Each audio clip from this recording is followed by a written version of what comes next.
getting texted me.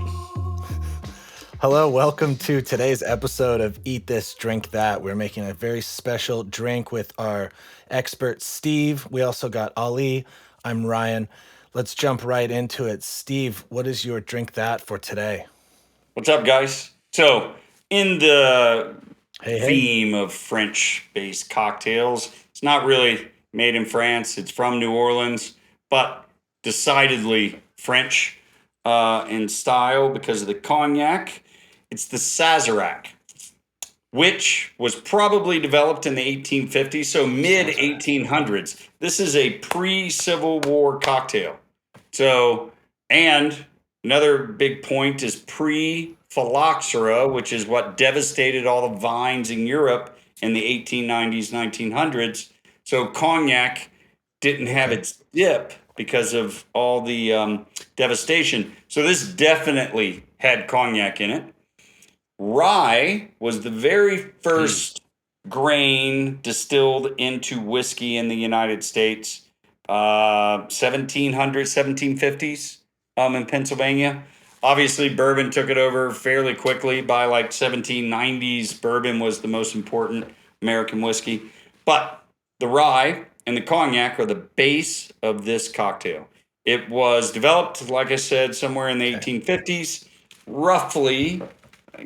People say this is an old-fashioned variation. This has a lot more ingredients than old-fashioned. Basically, it's an old-fashioned variation because it has spirit and bitters, and it's the normal Angostura and Peychaud bitters.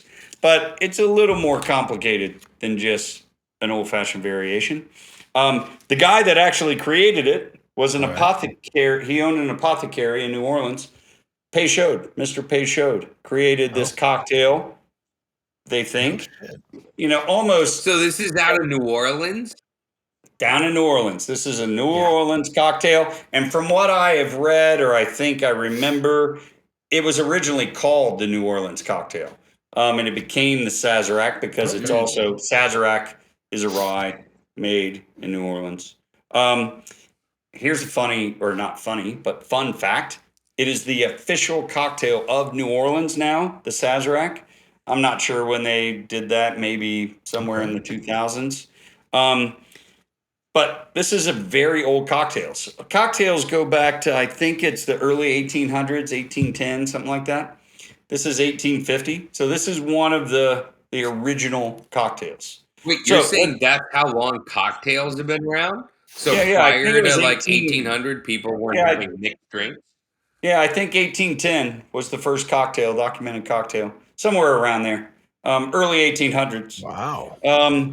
So let's get to it because this is fun. We got some new ingredients. Do it. We've never done this before. We have Herb Saint, the spirit of New Orleans. Basically, this is a variation of absinthe. And all absinthe is really pastis in flavor. Or taste. So, licorice, anise, think of those flavors. But it can overpower something very quickly. So, I have a spritzer. Yeah. So, the original way to make this cocktail is you take your glass, you pour Herb Saint in it, you swirl it, and you dump it. I don't believe in dumping alcohol or, I don't believe in waste, not just alcohol. So I spritz. This is a little spritzer.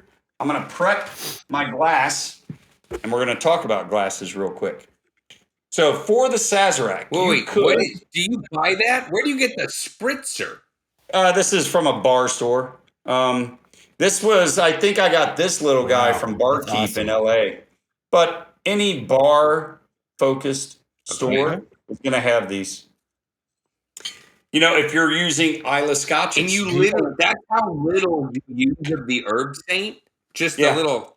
Yeah. Yeah, I'm going to spritz a little bit more because if you're doing it the normal old-fashioned way, dumping a bunch of liquid in here, swirling it around, it's going to coat the glass a little bit more than a spritz. But I'm gonna spritz this 4 or 5 times. I'm gonna give it a nice coating. I'm not dumping it. Do you use this for dates also, Steve? I was gonna say, can you imagine? He's like Right. Yeah. His. Oh, I thought I was going to use it for a mouth spray. Mouthwash. And then when he does the breathalyzer, they're like, "What the hell? You shouldn't be alive right now." I don't drink and drive at all, so I would never have a breathalyzer. Okay. So the point on the glasses. This is. Let me tell you what's in the cocktail first, and I'll explain why I'm having a debate. Okay. 1.5 ounces of rye, 1.5 ounces of cognac. So we're at 3 ounces of spirit, and these are actually one's 90 proof. They're both roughly 90 proof. We're using some simple syrup, and then we just have the bitters. Okay. So this is a spirit forward cocktail. It depends on your style. For the Sazerac, like it up because I'm just sipping it. I don't want it to get diluted over the 15 minutes. I'm not putting this down like a margarita. So I don't want it to get diluted. But if you're a person that brown spirits maybe pack a little too much punch, throw a rocks glass with a piece of ice, strain the cocktail into it. As you're drinking this and sipping it over 10 minutes, it is going to dilute a little bit more. I don't like dilution. And the internet is saying that it's in a cocktail glass with a cube. Yep. That's what the internet is saying. Yeah, that's what the internet people don't like. They like dilution. They're not big fans of big spirit forward cocktails. Which will be totally different from my argument for a cocktail down the road called a Veuve Carré, which I do put in a rocks glass with a piece of ice. This, though, I want up. Right. I want to sip it. I don't want it to become diluted over 15 minutes. I'm going to kick back and enjoy this cocktail. I'm not chugging. So I'm going to spritz my glass. This is just a coupe. I got these at Crate and Barrel for nothing. Yeah. So let's spritz. I'm just going around the glass so it's kind of coated. You're like I'm watching CSI right now. I counted 4 spritz. All right. So basically, I wanted it coated. Actually, I like the smell of pastis. I like the smell of, you know what it reminds me? Ali, Indian restaurants have those candies right as you're leaving, or they put them on the check cover. They are Oh, sure. That's what it reminds me of. So let's get to it. Yeah. I have a rocks glass in my stirring tin because we are going to stir this down. We want to lower the temperature, and we're going to have a little bit of dilution, but I have nice ice, so we're not going to over dilute. We have 13-hour ice. Yeah. So we have 2 spirits. 1.5 ounces of rye. I'm using a 90 proof Woodinville from Washington. I love this rye because it's 100% rye. There's some ryes on the market that might only be 60% rye, and the rest is other grains. This is 100%. It's a little more difficult to make that way.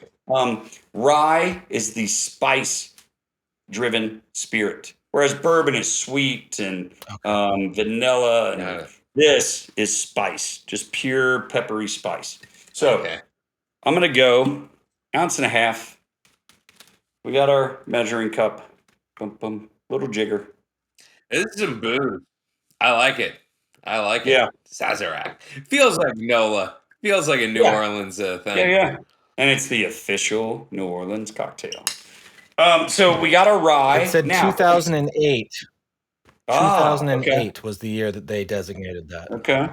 So this is when we get to start talking about airplane bottles. Right in the book. We get to start talking about airplane bottles. So if you do not want or drink a lot of cognac, I was really hoping to find a smaller size for the Herb Saint. Just like we use for the vermouth, we always use 375s to keep them fresh. This isn't going to go bad, but this is going to last my lifetime, especially since I am spritzing. Right. I'm not drinking herb saint. But it didn't have it. But if you don't need a lot of cognac around the house, grab a little guy, little airplane bottles.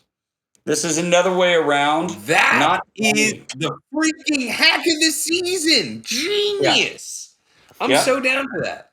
Yeah. Or like this is the master blenders. This is like a special Hennessy they release, I think, once a year. These are 375s.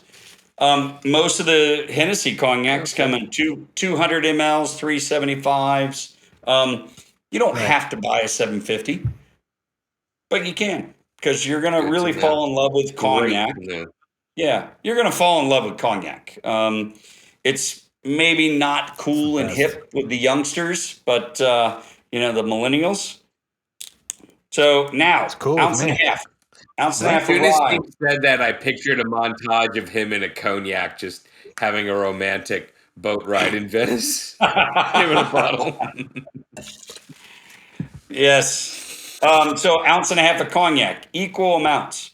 I've seen a lot of different recipes out there. I don't really see the point of an ounce of a spirit for a spirit forward cocktail. Why not just do ounce and a half each? Keep it simple in your head. Don't do 3/4. What's the point? 1 ounce or an ounce and a half. We need simple syrup. So simple syrup, I have a teaspoon. We're not putting that much in here. Think of this as like a binder between all the ingredients and a little bit of sweetness. Then does that actually happen? So simple syrup does kind of, it's glue in a cocktail. I should probably not say binding. I shouldn't say binding because it isn't gluing anything. A binder in the sense of it's bringing all the ingredients together in a balanced way. It's just the sweetness balances out the heavier alcohol appearance of these spirit forward cocktails. Now we're using both kinds of New Orleans, bitters, Angostura and Peychaud. I'm doing about 3 dashes of each. You don't even have to get too complicated. You really need 2 kinds? Yeah, different flavor profiles. Really need both kinds of bitters? Yeah. Okay. Different flavors. But I have 5 different bitters at my house. You can have, clearly. And I'm not even obsessed with bitters. I know people that have like 10 little vials of bitters, 15, 20 different flavors. So what we're going to do now is we're stirring. We live in a mobile home. Yeah, we're stirring for really 2 reasons. Chill down the liquid and a little bit of dilution. You're going to stir for 30 seconds. Bum, bum, bum.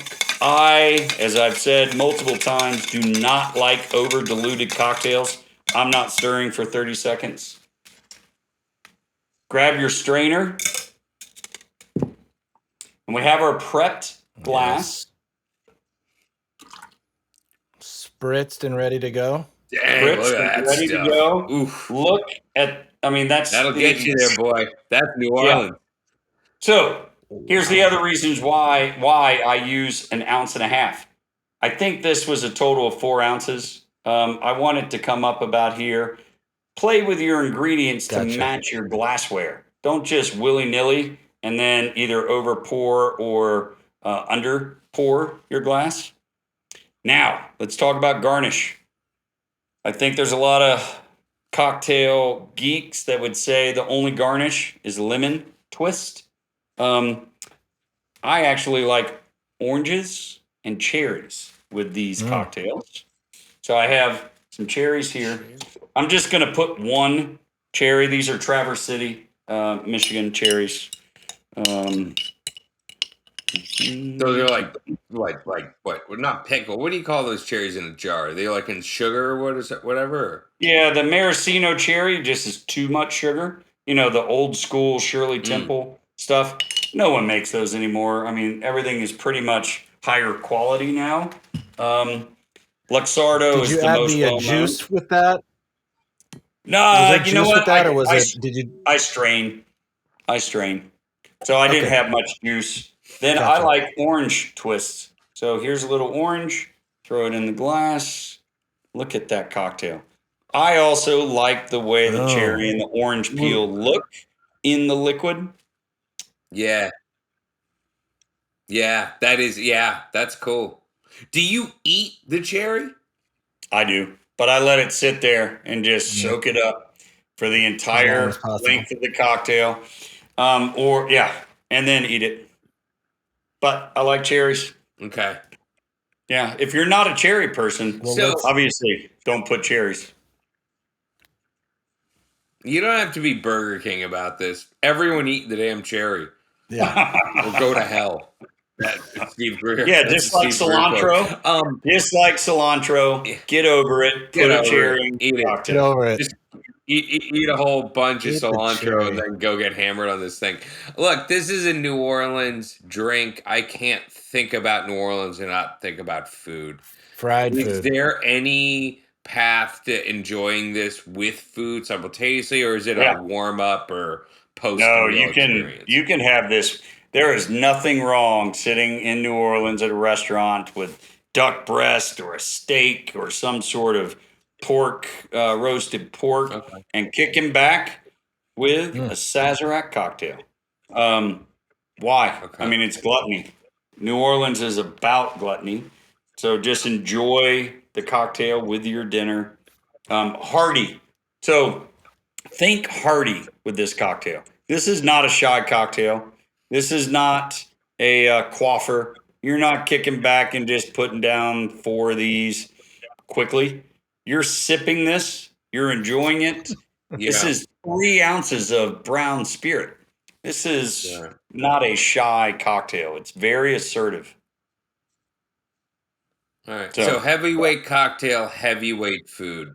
yeah, like you're not I feel sitting like I down want to a a fried yeah, or something. yeah. You can totally have it with fried food. You could. You're not sitting down. I am not sitting down having a martini with a big steak or a big piece of meat or some sort of roasted bird. But you can with this. This is going to stand up against richer, heavier foods. Yeah. Okay. Okay. So that's You the know, I gotta Sazerac. tell you, when I was in New Orleans for like 2 weeks, and in those 2 weeks, I literally was like, "This is the greatest food city ever." It literally Yeah. spoiled me on Yeah. food, and I think about one of the places I went to that was frankly like not anything fancy. You can certainly spend some money in New Orleans on food and get a really good meal in exchange. It's actually a place where splurge or don't splurge, it's all good. But I Yeah. remember going to a spot that was like almost like we could have put it on cheap eats, affordable fried chicken. What was lit is you can get fried chicken in different parts of the country, right? You can get great fried chicken in LA if you want, New York City. New Orleans, when you get fried chicken, and one of the options is freaking jambalaya. Oh, Right. That's what's yes. up. So I'm Yeah. thinking about, Yeah. like you can go to there's actually a restaurant called Herb Saint, by the way. Yeah. Great restaurant. You can go to a place and get like a really like top tier like double bone pork chop, right? But then imagine having that with jambalaya and having like broiled oysters, which are basically oysters Rockefeller, basically just oysters roasted with butter and garlic and Yeah. parsley. I'm thinking about like just when you really are eating a lot of rich, heavy foods and that drink. Yeah. And it's just, but the thing is, I think the key is it's a lot of everything. It's like a rich starter and a rich Yeah. entree and that cocktail. Yeah. Boom. Yeah. 2 follow-ups on that. Do you remember the French 75 episode? So you get the Yes. Yes, I plate do. of the Like it was fried yesterday. Like oysters, it was a the movie. baked, broiled, the oyster, whatever oyster dish they're serving at that restaurant. Rockefeller, baked, broiled, grilled, Yeah. smoked, and the Yeah. French 75. Perfect way to start. Oysters and that champagne Okay. cocktail. Then you get that roasted pork chop, double pork chop with a side of jambalaya or a side of red beans and rice, and you have a Sazerac or a Sazerac Veuve time. Carré. There's a cocktail called the Veuve Carré that we'll probably cover down the road. You can have that too. Or you can just pour a rye or a bourbon on the rocks and enjoy that. There is nothing wrong with overdoing it.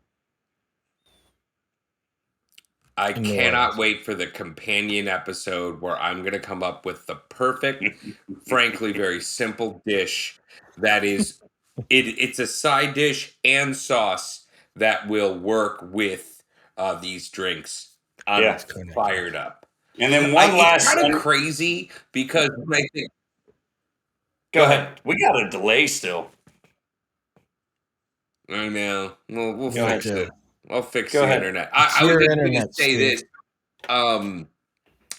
Well, I've actually been on a bit of a eating better health kick lately, and I'm so excited about this combination of food and beverage, but I'm also a little scared because it's like, Yeah. man, this is going to be like the Thanksgiving meal where you just got to go, you got to earn this. Yeah. Because what I will do is it's basically the road to gout. That's what I'll Mhm. call my future episode because it is I think a lot of what we do with pairings is about contrast, but this is one of those moments where it's like, chocolate milk using that in your milkshake. That's what this is going to be when we get into Yeah. this. Nice. It's like putting brownies in a milkshake. You're like, oh Yes. God, here we go. Yeah. So before we go, I know we're about to this wrap sounds up. like go ahead. No, I know we're about to wrap up, but one last note about New Orleans. It is still a bar city. The idea of a hotel bar is still alive and well. You dress up and dress up over dress up. Full suit, tie. Go sit at the bar at the hotel. Sit at the Ritz or the Westin looking out over the whole city. Have a couple cocktails. Then you go for this big thing. You're earning this enjoyable evening of overdoing Thanksgiving, but in New Orleans. And then you start working It's your way through indulgence, these. isn't it? It's Yes. liquid indulgence. Yeah. Liquid indulgence. Yeah. Damn. Killer. Well, thank you, Steve, for the Sazerac episode today. Oh my gosh. It's so early. I can't even imagine having one of those right now. Yeah. It's I know it is Kidding. early. Yeah. Send it over. Yeah. By the way, it's only 11 All right. Well, o'clock. thank you where guys I'm so at. much. Yeah. Yeah, this is very early to be drinking. Steve, you're doing it for the team. I appreciate your devotion to this cause. Yeah. All right, well, thank you guys so much. Let's sign out on the Sazerac episode. Thank you so much for another good one. Steve, See you you're guys. an animal.